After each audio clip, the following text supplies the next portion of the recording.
இவ்வளோ ஒரு கம்பீரமான ஒரு கதாநாயகன் தமிழ் சினிமா கிடைச்சிருக்காரு. ரொம்ப சந்தோஷமா இருக்கு. வளர்ந்து வாங்க. ரமணா 2 எடுப்போம்.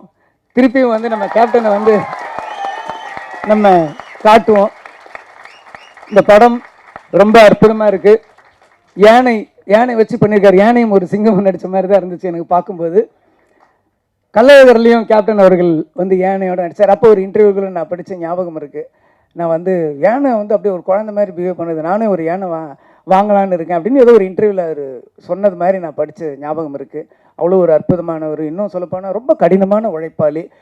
சேலத்திலேருந்து ஒரு இதுலேயும் நான் பத்திரிகையில் படித்தேன். சேலத்திலேருந்து ஊட்டிக்கு பைக்கில் ஷூட்டிங்க்கு போனார் அப்படின்லாம் நான் படிச்சிருக்கேன். அவ்வளோ கடுமையான உழைப்பாளி.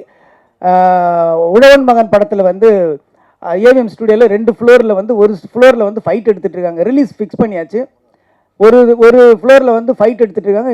இன்னொரு ஃப்ளோரில் வந்து சாங் எடுத்துகிட்டு இருக்காங்க. ஸோ இங்கே ஒரு யூனிட், இங்கே ஒரு யூனிட் இருக்குது.